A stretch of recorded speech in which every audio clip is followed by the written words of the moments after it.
আমাকে 14টা মামলা দিয়েছে মিছেই দিয়া সবার থেকে ধরে নিয়ে যায়, ইডি থেকে দেয়। আমি কই তুই কত ধরবু ধর, ছাড়বো না কথা কয়। হ্যাঁ কথা কয় না কে? একবার আমার বাড়িতে হচ্ছে পুলিশ আইসে, এখন আমার তো বারানের ব্যাকডোর নাই বুঝছেন, কি বিপদ রে। স্ত্রী করছে আজ শেষ, আজ ধরবি, আমরা ধরলে আমি চলে যাবো, তোমার কোন টেনশন নেই। তখন একটু চেষ্টা করাও তো দরকার। তখন আমি করলাম কি, আচ্ছা দেখি তো বুদ্ধি বার করা যায় নাকি। তখন বুদ্ধি করে আমি যা, আমার 7টা গরু আছিল ভাই, ওই গরুর গড়া আছে ইটের পাকা করা, ওই গড়ার মধ্যে আমি শুয়ে পড়ছি।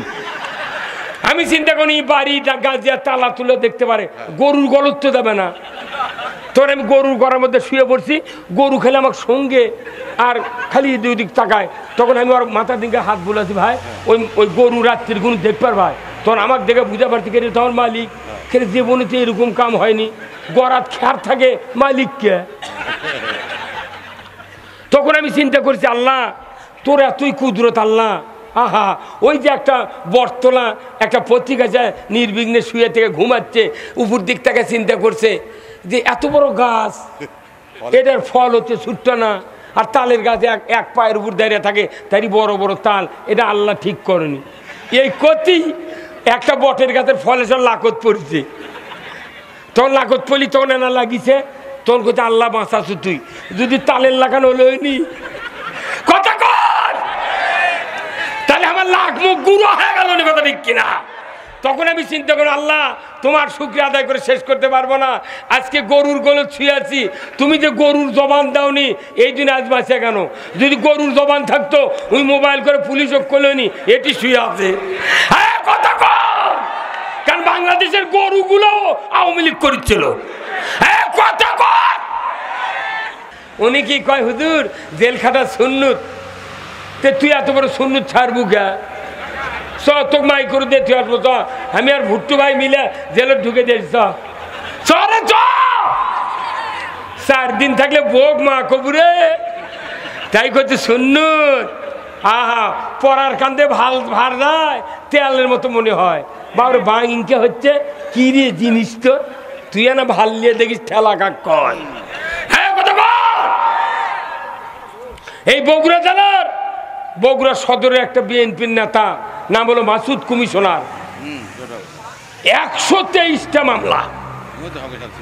লা ইলাহা ইল্লাল্লাহ, জোরে লা ইলাহা, লা ইলাহা ইল্লাল্লাহু মুহাম্মাদুর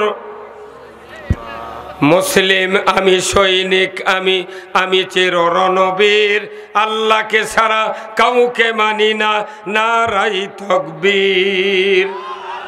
বীর মুসলমান ধরো আল কোরআন, ফিরায়া আনো সেই হারানো সম্মান। বীর মুসলমান নারাই তাকবীর, আল্লাহু আকবার, তোলো ধ্বনি ধরায়া রাখবার। বীর মুসলমান ধরো আল কোরআন, ফিরায়া আনো সেই হারানো সম্মান। বীর মুসলমান যে আওয়াজ শুনে ওরে মুসলমান, ভয়ে কাঁপিত কাফের বেঈমান। জোরে কোন মারহাবা, দাওরে সে হুঙ্কার করো রে তোলপার, পাপে দুনিয়া ভেঙ্গে করো রে চোরমার। বীর মুসলমান ধরো আল কোরআন, ফিরায়া আনো সেই হারানো সম্মান। বীর মুসলমান, আমরা বীরের জাত, ইসলাম বিজয় না থাকার কারণে শিখে ইন্দুর বিড়াল আমাকে মাথায় লাত্তায়। কথা কোন টাকা? এই ইসলাম রসুল কায়েম করেছিলেন, আবু বকর সিদ্দিক রাদিয়াল্লাহু তাআলা আনহু ইসলামী রাষ্ট্র ধরে রেখেছিলেন। হযরত উমর দ্বিতীয় মুসলিম জাহানের খলিফা, রসুলের কাল্লা কাটতে গিয়া ঈমান আনার পর রসুলের জবান দিয়ে বেরিয়েছিল, লা বাদা নবিয়্যা, আমার পরে নবী আসবে না। যদি নবুয়ত দেওয়া হতো, লাউ কানা উমর, উমরকে নবুয়ত দেওয়া হতো। আল্লাহু আকবার। কি যোগ্যতা! 10 বছর নবীর পাশে নামাজ পড়ে অর্ধেকটা পৃথিবীর রাজত্ব চালালেন। আর 70 বছর হলে সান্তাহার, নন্দীগ্রাম, বগুড়া, ঢাকা কুমিল্লা টাঙ্গাইলের ইমামরা নামাজ পড়ায়, 70 বছরের মুক্তাদি নামাজ পড়ে, মোতাল্লি নামাজ পড়ে, মিম্বর হবার পারে না। হ্যাঁ, আর আমাকে রক্ষা হুজুর তোমরা আবার ভোটের দান চাচ্ছ, তোমরা আবার কি খাবে নাকি ঘুম খাবে? না, আমরা খাবো না, আমরা ঘুম খাওয়া বন্ধ করবো। আমরা ঘুম খাওয়া, এই যে চেয়ারম্যান মেম্বার 476টা কার্ড পায় একটা ইউনিয়নে, 300 কার্ডই দলীয় নেতারা নেয়, আর 76টা কার্ড 9 জন মেম্বার, 3 জন মহিলা চেয়ারম্যানক বাঁচা দিয়ে ওরা করছে তোমরা বাঁটো। এখন দেখা যায় ওই 6 ধারা চাউল যেদিন ভোটর দিবার যায় খালি মেয়ে মানুষক দেয়, ওই মেয়ে মানুষ আবার ওই চাউল ওটি বেচে, যাই কিনে নেয় ওটি বস্তা লেদারে আসে। আইন যদি দেশে থাকতো চেয়ারম্যান বলতো এই শোনো, তোমাকে যে চাউল দেওয়া আছে তুমি ভাত খাবে না, আর করছে না মোটা চাউল খাওয়া যাবে না, যে তোমার তাহলে আজ থেকে আর কার্ড পাবে না। হ্যাঁ কথা কয়, তোমরা কার্ড পাবে না, আর যারা চাউল কিনতেছ ধরার সাথে সাথে 5 বছর জেল। ওই বস্তা নিয়ে ওই রানীর গঙ্গর পার হবি। আর কার্ড যদি বাজেয়াপ্ত করে দেখা যাবি যে একটা মানুষ আর আসবে না, গরিব যাই ভাত খাওয়ার দরকার তাকে কার্ড দেওয়া দরকার, কথা ঠিক কিনা? কিন্তু আমার দেশে দলীয় নেতারা ওর কেড়ে দলের ভালো ভালো লোকক দেয়, তোরা পকেট খরচ করে এটা বেছে বেছে কল দে। হ্যাঁ,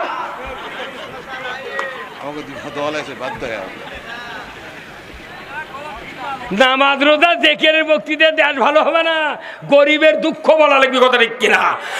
গরিবের চলে না, সান্তাহার চলে যান, এই সাইলো রোডের পরে থেকে গোডাউন দিয়ে চলে যান সান্তাহারের ওই গোল চত্বর পর্যন্ত, দেখবেন শত শত ইজি বাইক, ইজি ভ্যান, লসিমন করিমন ভটভটি দিয়ে সিএনজি দিয়ে দাম, আজকে চলার রাস্তা নেই। কেন এই দশা? গরিবের হাট করার টাকা নাই, 4 দিনে একটা জমি নষ্ট করে, একটা জিনিস নষ্ট করে ভ্যান কিনেছে, ইজি বাইক কিনেছে, কিনে চিন্তা করছে 4-5টা সোলপোল কী দিয়ে হাট করে খামো, দ্রব্যমূল্যের দাম বেশি, ভ্যান চালালে যদি দেরি 150 টাকা ইনকাম হয়, 4 দিনে 600, 4 দিন পর 7 গ্রামের হাট বাজার করে এসে বেটা করে খেলাম। এই জন্য দাম, পৃথিবীর কোনো দেশে এত যানবাহন নেই, কারণ প্রত্যেক বাংলাদেশ আর ভারত, এই ভারতের মুদি আর বাংলাদেশ ছাড়া কোনো দেশে এই অপসংস্কৃতি নাই। প্রত্যেকটা দেশে জন্মের পর থেকে ওই সরকার ওই সন্তানের জন্য বাড়ি দেয়, ঘর দেয়, বেতন দেয়। যত ইহুদি রাষ্ট্র আছে, মালয়েশিয়া যান মুসলমানের দেশ, ইন্দোনেশিয়া চলে যান আপনি, জাপান, ইরাক, কুয়েত, সৌদি আরব, প্রত্যেকটা জায়গায় বাড়ি ঘর, তার খাদ্য গ্যারান্টি দেয়। কিন্তু বাংলাদেশে এতগুলো টাকা চুরি করলু, তোরা তো খাবারও পারলু না, জনগণেরও ক্ষতি করলু। টাকা খুন্ডি গেল কলজা। এই যে আমরা কৃষিজীবী লোক, অ্যামেস্টার টপ নামে একটা এমনিতে চাতালারা কয় যে তোমাকে ধান কেনা এটা আর চলবে না, কে ধানের কালার খারাপ, ইটা কে বঙ্গা মারে বস্তার দেখে যদি কালার খারাপ তুই ফেরত লিয়ে যা। এ চাতালের মালিক, তুমি তো কালার খারাপ কও, তুমি কে সরকার কও না, তোমাকে উপর ভর করে তো সরকার এই দেশের টিকে আছে। হ্যাঁ কথা বল, তোমরা খবর পারো না এই দেশে কৃষিজীবী মানুষ বেশি, অ্যামেস্টার টপ বোতল ছাড়া এখানে দানা হয় না, কালার হয় না, গরিব মানুষ একটা অ্যামেস্টার টপ দিতে পারে না। অতএব 1630 টাকার জায়গা 500 টাকা আমরা সরকার তোমাদেরকে নেওয়ার হুকুম দিলাম, আর বাদ বাকি টাকা সরকার ভর্তুকি দিবে। একটা গরিব মানুষ 3 বারের জায়গা 5 বার অ্যামেস্টার টপ জমিতে ছিটাতে পারতো। তুমি ধানের কালার দেখো, তুমি চাতালালার মালিক হতো, অটোমোবাইলের মালিক, কালার দেখো, তুমি কীটনাশকের কথা কও না। হে কথা কন না গা ময়না, ধানের রং কি দিয়ে হবে? আজকে টিউনিশিয়া ফসফেট নাই। আমি গতকালকে 20 বস্তা সার কিনেছি, আমি একজন কৃষক, কিন্তু টিউনিশিয়া পাইনি। আমি বললাম যেখান থেকে পাবে টিউনিশিয়া আনো, ওই মরক্কোর ফসফেট নিয়ে মরতে পারবো না। ইউরিয়ার দাম কি 1360 টাকা দাম ইউরিয়ার। কেন যে দেশে এক রূপপুর বিদ্যুৎ কেন্দ্র থেকে 49,500 কোটি টাকা তছরুফ আছে, এই টাকা যদি ইউরিয়া সারত ভর্তুকি দেওয়া হতো, আলুর ভর্তুকি দেওয়া হতো, 6 টাকা কেজি আলু, 150 টাকা বস্তা ইউরিয়া পাওয়া যেত। কেউ কয় না সরকারের যা খুবই মাস্তানি হয়ে গেছে, একটাবার আমরা এগুলো কমিয়ে দেবো। হ্যাঁ কথা কোন টাকা পল্লী বিদ্যুৎকে আমি বলেছি ওই ডিজিটাল মিটার শেষ করে দাও। আবার ওই চাকাগুলো দাও। চাকা 24 ঘন্টায় ডিজিটাল মিটারে আলো জ্বলে, টিমিস টিমিস করে, মাটি কারেন্ট খায়, এগুলো দিয়ে মানুষ ফকির বানিয়ে ফেলে দিল। এখন বাতাস খায় খাওয়া অভ্যাস হচ্ছে, দরকার হলে জমি বেচে মানুষ বিল দিবি, তাও কারেন্টের লাইন কাটতে দেবে না। কিরে ভাই কথা কর, মানুষ খালি হাইরে এতগুলো সরকার গেল রে, এমপি হাইরে সংসদে কি কোথায় মহান জাতীয় সংসদ কয় না ভাই, বাংলাদেশের মহান জাতীয় সংসদ, যেটা মহান বলতিছ তাহলে ওই জায়গায় তুমি গান করলে গা। আমি নিজে দেখেছি যেদিন মুমতাজ গান করছে ওই দিন প্রধানমন্ত্রী সহ সবাই মুস্কি আসছে, ওরই মধ্যে আবার কেউ কেউ এমপি টেবিল চাপড়াছে। আল্লাহ কোরআনে বলছেন সূরা আনফালে, ইন্নামাল মুমিনুনা আল্লাযিনা ইযা যুকিরাল্লাহ ওয়াজিলাত কুলুবুহুম ওয়া ইযা তুলিয়াত আলাইহিম আয়াতুহু জাদাতহুম ঈমানাও ওয়া আলা রাব্বিহিম ইয়াতাওয়াক্কালুন। আমার আল্লাহ বলেছেন নিশ্চয়ই যারা মুমিন তাদের সামনে আল্লাহর নামের উচ্চারণ হলে, আল্লাহর কথা উচ্চারণ হলে, আল্লাহর আইনের উচ্চারণ হলে, ওয়াজিলাত কুলুবুহুম অন্তর থরথর করে কাঁপে, এমন অন্তরালার সামনে যদি কোরআন তেলাওয়াত করা হয়, আমার আল্লাহ বলেছেন ওই মুমিনের গতি যদি আল্লাহর দিকে ধাবিত হয়, আল্লাহ খুশি হয়া ওই মুমিনের অন্তরে ঈমানকে বাড়িয়ে দেয়। কোরআন শুনলে ঈমান বাড়ে, কার কথা জরিকন কার? কোরআন শুনলে ঈমান বাড়ে। আর নবী বলেছেন গান শুনলে ঈমান মরে। তাহলে যে দেশের মহান সংসদে গান করার পর হাততালি দেয়, টেবিল থাপড়ায়, তাতে বোঝা যায় একজনের ঈমান ছিল না। ঈমান না থাকার কারণে আলিম ওলামাদেরকে জেলে তুলেছে, মানুষকে মামলা দেয়া, নিরীহ মানুষকে নির্যাতন করে এত অস্থির করেছে, পুরা বাংলাদেশ কারাগারে পরিণত হয়েছিল। আমাকে 14টা মামলা দিয়েছে মিছেই দিয়া, সবার থেকে ধরে নিয়ে যায়, ইডি থেকে দেয়। আমি কই তুই কত ধরবু ধর, সারমো না কথা কয়। হ্যাঁ কথা কন না। একবার আমার বাড়িতে হচ্ছে পুলিশ আইসে, এখন আমার তো বাড়ানের ব্যাগডোর নাই, বুঝছেন কি বিপদ রে। স্ত্রী করছে আজ শেষ, আজ ধরবি, আমরা ধরলে আমি চলে যাবো, তোমার কোন টেনশন নেই। তখন একটু চেষ্টা করাও তো দরকার। তখন আমি করলাম কি, আচ্ছা দেখি তো বুদ্ধি বার করা যায় নাকি। তখন বুদ্ধি করে আমি আমার 7টা গরু আছিল ভাই, ওই গরুর গড়া আছে ইটের পাকা করা, ওই গড়ার মধ্যে আমি শুয়ে পড়ছি। আমি চিন্তা করি বাড়ি গাজিয়া তালা তুলে দেখতে পারে, গরুর গলত তো যাবে না। তখন আমি গরুর গড়ার মধ্যে শুয়ে পড়ছি, গরু খেলে আমার সঙ্গে আর খালি দুই দিক তাকায়। তখন আমি ওর মাথার দিকে হাত বুলাছি, ভাই ওই গরু রাত্রির কোনো দেখবার ভাই। তখন আমাকে দেখে বুঝা পারছি কে তখন মালিক, খেলে জীবনে তো এরকম কাম হয়নি, গড়াত খেয়ার থাকে মালিককে। তখন আমি চিন্তা করছি আল্লাহ তোর এতই কুদরত আল্লাহ। আহা, ওই যে একটা বটতলা একটা পত্রিকা যায় নির্বিঘ্নে শুয়ে থেকে ঘুমাচ্ছে, উপর দিক থেকে চিন্তা করছে যে এত বড় গাছ, এটার ফল হচ্ছে ছোট্ট না, আর তালের গাছে এক পায়ের উপর দাঁড়িয়ে থাকে, তারই বড় বড় তাল, এটা আল্লাহ ঠিক করেনি। এই কতি একটা বটের গাছের ফলে সব লাকত পড়ছে। তখন লাকত পড়লি তখন এনা লাগিছে, তখন কোথায় আল্লাহ বাঁচাছো তুই, যদি তালের লাগানো হলো নি কথা কর, তাহলে আমার লাখ মুখ গুঁড়ো হয়ে গেল নি, কথা ঠিক কিনা। তখন আমি চিন্তা করি আল্লাহ তোমার শুকরিয়া আদায় করে শেষ করতে পারবো না। আজকে গরুর গলত ছুঁয়ে আছি, তুমি যে গরুর জবান দাওনি এই দিন আজ বাঁচে কেন? যদি গরুর জবান থাকতো ওই মোবাইল করে পুলিশও করলেনি, এটি শুয়ে আছে। হ্যাঁ কথা কর, কারণ বাংলাদেশের গরুগুলো আওয়ামী লীগ করছিল। হ্যাঁ কথা কর। কি ভুট্টু ভাই, একসাথে জেলখানায় ছিলাম, একসাথে জেল পার্টনার। এগুলো আমার বুকের উপরে 21 দিন 200 পাওয়ারের বল দিয়ে ছিল। আমি তালোরা নজরুল চেয়ারম্যান আর গাড়িধর 7টার চেয়ারম্যান, ওই দুজন তো বিশাল বিশাল জুয়ান, ওরই চিপেত আমাকে থসে। আমি কোনো ভাই আমাকে সেলত দিয়ে থন অন্য একটা রুমত দেন, এরকে পায়ের তলে বলে আমি তো মরে যাবো। করছে না, এই 3 জনাকে এটি থমো, বাইরে সুইচ ভেতরে আলো, কম্বল ভিজা গেছে আমাকে শরীরের ঘামে। তখন আমি চিন্তা করছি আল্লাহ আমি ভয় করি না, তবে বক্তৃতা করে ঢুকিছি গান কয়বার হয়ে যাবো। তখন রাত্রের করে গান শুরু করছি। আমার একটা কষ্ট হচ্ছে ভাই, মাইকটা তেমন কোনো সুবিধা বুঝে পারছি না। সবার বগা আহার করে খালে আরো বিলে, ওরে আমার বগা বন্দি হইছে কোনবা দিয়ার ফাদের ফাদ দে পরিয়া বগা কান্দে রে। সকালবেলা দেখবেন উত্তর দিক থেকে এক ঝাঁক বক চলন বিলত যায়, ওরা মাছ খাতে যায়, কিন্তু যাটা বক যায় বগা ওই হাঁটে হাঁটে হাঁটে যাতে বাজার ফানত পাও না আটকে। সন্ধ্যার সময় সব বগা ফেরত গেছে, কিন্তু একটা বগির স্বামী বগার দেয়নি। তখন এই বগি এই গান কষে, সবার বগা আহার করে খালে আর বিলে, আমার বগা বন্দি হয়েছে কোন বাদিয়ার ফাঁদে। তে আমাকে তারা ধরে নিয়ে জেলত তুলছিল, আমাদের স্ত্রীরা বগি আর আমরা বগা।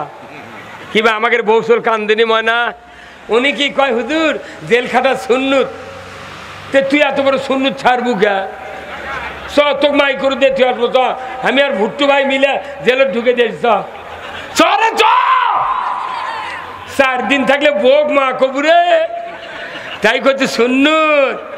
আহা পড়ার কান্দে ভার যায় তেলের মতো মনে হয়, বাবরে বাংকে হচ্ছে কি রে জিনিস, তো তুই না ভাল নিয়ে দেখিস ঠেলা কাক কয়। হ্যাঁ কথা বল। এই বগুড়া জেলার বগুড়া সদরের একটা বিএনপির নেতা, নাম হলো মাসুদ কমিশনার, 123টা মামলা, 123টা মামলা, একটা মানুষ 2টা মামলা দিলি ওর বউ ছেলের কথা ভুলে যায়। 123টা মামলা দিয়া এদেশের বিএনপি জামাত যেভাবে নির্যাতিত হয়েছে, আর এই নির্যাতন বাংলাদেশে দেখতে চাই না। কারা কারা নির্যাতন দেখতে চান না দুহাত তুলে আল্লাহকে দেখান। নারায়ে তাকবীর, নারায়ে তাকবীর, নারায়ে তাকবীর। আল কোরআনের আলো, আল কোরআনের আলো, কোরআন হাদিস যেখানে, দুনিয়ার মুসলিম লিল্লাহে তাকবীর। দুঃখের কথা, তিলে তিলে আমার সদর থানার জেলখানার হাজত রাখলো। ফজরের নামাজে রোজু করার পানি চাচ্ছি, জুলহাজ দিবি আমাকে পানি দেয়নি। করছে হুজুর পায়খানা রোজু করেন তো করেন, না করেন নামাজ কি করবেন করেন। আমি পায়খানার প্যানের উপর 2 পাও দিছি, থানার হাজতখানা যে এত অপরিষ্কার আমি জীবনে জানি না। আহা প্যান গোটা পায়খানাতে ভরে তোছে, ওরই উপর দাঁড়িয়ে কোনো লাখ মুখ বন্ধ করে উজু করে নামাজ পড়ে আল্লাহ করছে, আল্লাহ যারা আমাকে মামলা ঢুকলো আজকে রাত্রিতে, আল্লাহ ওই যে আপনাকে বিএনপির ওয়াদুদ মান্নান মেম্বার বগুড়ার জেলা নেতৃবৃন্দ, তার একই সাথে আমাকে গ্রেপ্তার করছে, আমাকে ফাঁপড় থেকে গ্রেপ্তার করছে আর ওদেরকে বাড়ির থেকে নিয়ে যাচ্ছে। আমি বললাম আল্লাহ যার ইন্ধনে আমাকে গ্রেপ্তার করা হলো বক্তৃতার ময়দান থেকে, আল্লাহ তুমি তাকে এক্ষুনি কবর ঢোকার সুযোগ করে দাও। 1.5 মাস পরই মরে গেছে, এখন পেলা বুঝিচ্ছে।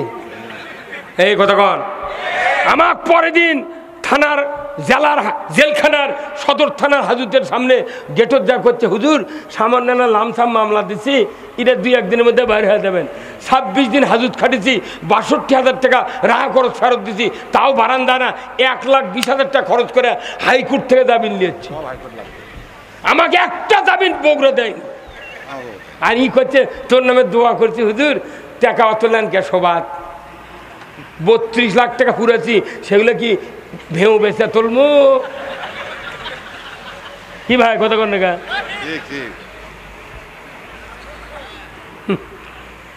আমাকে দিকে কষ্ট ভাই, খালি সাইদি সাহেব এই কথাগুলো বলবেন দেখে ভারতের থেকে আসে ওনার হাসপাতালে পরিকল্পিতভাবে হত্যা করা হয়েছে।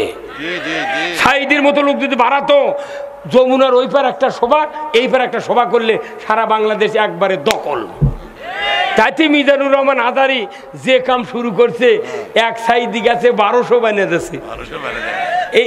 এই সান্তাহারের ময়দানে আমার মতো একটা অযোগ্য লোক আমার জন্য এখানে আপনারা নাই, এখানে এসেছেন কোরআনের মহব্বতে। এই যে আলেম ওলামা, কত আলেম ওলামা আছেন এখানে, এই আলেম ওলামা এসেছেন কোরআনের মহব্বতে। আমরা এই সান্তাহারকে জান্নাতের সান্তাহার বানাতে চাই। এখানে কত মানুষ স্বাধীনের সময় কত বিহারি মুসলমান ছিল, তাদেরকে হত্যা করা হয়েছে। আমি 23 জন মুক্তিযোদ্ধাকে পানি দিছি। 1976 সনে আমি দাখিল পাস, স্বাধীনের সময় দাখিলি চাহারামের ছাত্র আলিয়া মাদ্রাসা। আমি 23 জন মুক্তিযোদ্ধাকে 2 বস্তা মুড়ি, 4টা মহিমাগঞ্জের গোড়ের ঢিমে আছিল ভাই তখন, আর হলো 2 কন্টেনার পানি দিছি। ইউএসএর টেবল আছিল তখন, ওই টেবলের থেকে পানি নিয়ে পানি দিয়েছে লাগরা 7 গায়ের মাঠের বটের গাছের নিচে মুক্তিযোদ্ধা। আমার গ্রাম মিলিটারি ঢুকে তছনছ করেছে, মহিলাদেরকে নির্যাতন করেছে, এত কষ্ট দিয়েছে। এই কষ্টের কথা আমার দিব্যি চোখে দেখেছি। মুক্তিযোদ্ধাকে পানি দিলাম, কে জানে মুক্তিযোদ্ধার সার্টিফিকেটের এত দাম হবে। হাত দিয়ে যদি খালি লেখা তো নি, আমার বুড়ি বইয়েরও চাকরি হলেনি।